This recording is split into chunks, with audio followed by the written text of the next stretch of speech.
لە هەولێر نزیکەی 7 پارچە زەوی دیکە دابەش کراو 964 کێشەی قوتابیان و قوتابخانەیەکی گەیاندوو وەزارەتی پەروەردەش بۆی چارەسەرکردن. سڵاوتان لەبێت. هێشتا دنیا تاریک و لێڵ بوو لە شەستی سلێمانی قەدەر لەلایەک و تیژڕەوی لەلایەکی ترەوە پرسەی خستە 3 ماڵەوە و ئۆتۆمبیلێکی بەسەرنشینەکانیەوە هەلا بوو. بەرەبەیانی ئەمڕۆ نزیک کاتژمێر 5 ئۆتۆمبیلێکی بێسەرەتا بەهۆی خێرایی زۆرەوە لەسەر شەقامی مەلیک مەحموود وەرگەڕاو بووە هۆی گیان لە دەستدانی شۆفێری ئۆتۆمبیلەکە و 2 سەرنشین. دیمەنێک کە زۆر سەرنجی لەسەر بوو ڤیدیۆی کاتی ڕووداوەکە بوو کە بڵاو بۆتەوە ئەوەیە یەکێک لە سەرنشینەکان دەم و دەست دەرگاکە دەکاتەوە و بە ساقی لێی دەردەچێت. عەقید بەهمەن ئەحمەد بەڕێوەبەری هاتوچۆی ناوشاری سلێمانی 964 وت ئۆتۆمبیلەکە بێسەرەتایە و تابلۆی ساختەی بەستووە، بەڵام خێرایی لە ڕادەبەدری هۆکاری سەرەکی ڕووداوەکە بووە. باز لەوەش دەکات شۆفێرەکە لە ژێر کاریگەری مادەی مەی خواردنەوە بوو و هاوڕێکەشی کە بریندارە لە لێکۆڵینەوەدا دانی بەوە داناوە کە ئۆتۆمبیلەکە خراپ لێخوڕاوە.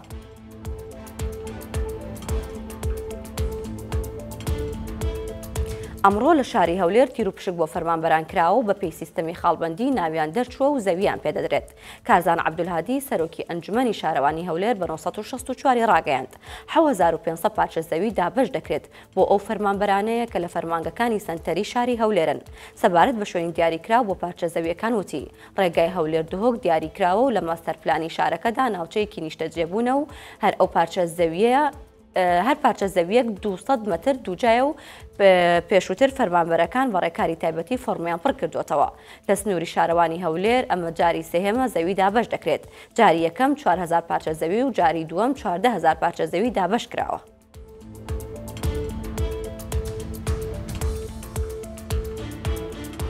سوپاسی 964 دەکەین دەنگمانی گەیاندە سەرەوە. ئەمە هاوارێکی بە کۆمەڵی قوتابیانی قوتابخانەی زادا لە ئۆزال سیتی هەولێر دوای ئەوەی بەهۆی راپۆرتێکی 964ەوە کێشەی قەرەباڵغی پۆلەکانیان چارەسەر کرا. محەممەد فاخیر قوتابێکی قوتابخانەکەی و بە 964 ڕاگەیاند. وەزارەتی پەروەردە بڕیاری داوە 3 کابینەی نوێ و حانوتێکمان بۆ دروست بکات.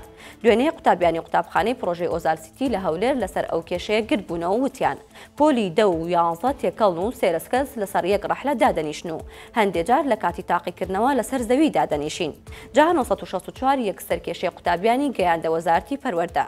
سامان سوێلی وتەبێژی وەزارەتی پەروەردە وتی هەموو قوتابیەکان باسپێی بێنە وەزارەتی پەروەردە تاکو کێشەکەیان بۆ چارەسەر بکەین. ئەوانیش ئەمڕۆ ڕۆیشتن و کێشەکەیان بۆ چارەسەر کرا.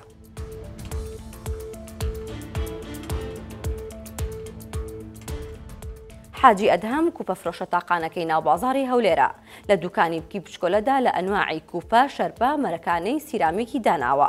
بەپێی ئەزمموی 28 ساڵی خۆی پێی وایە ئاوی کوپە لە ئاوی بۆری و تانکی خاوێنتر و تەندروسترە. پێشتر حاجی گوڵفرۆش بووە، بەڵام کە لە ساڵی 1997 بازاری کوپە فرۆشی باش بوو خەڵکی ڕۆیان لە کڕینی کوپەی ئاو کرد ئەویش پیشەکەی گۆڕی و ئێستا هیچ ڕکابەرێکی نییە و بەتەنیا ئەو کارە لە ناوبازاری هەولێر دەکات. حاجی ئەدهەم عەبدوڵڵا خاوەنی دوکانەکە بە 964 وت کوپەکانی لە نەهرەوان و دووسخورماتووە بۆ دێت چونکە دەڵێت لەو شوێنانە قوڕی باشەیە و پێی دروست دەکرێت و وەکو فلتەریش ئاو دەپاڵێوێت و پاکی دەکاتەوە.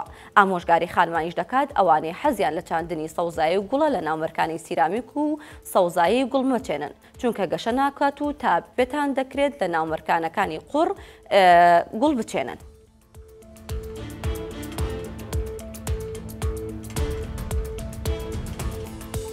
باڵە بەڕێزان سەرشتان بۆ هەواڵێکتر ڕاکێشم لە ماڵپەڕی 964 ئەویش ئەوەیە کە لە سەرەتای ئەم ساڵەوە هەتاوەکو ئێستا 41 بیری ئاو لە هەولێر وشکیان کردووە.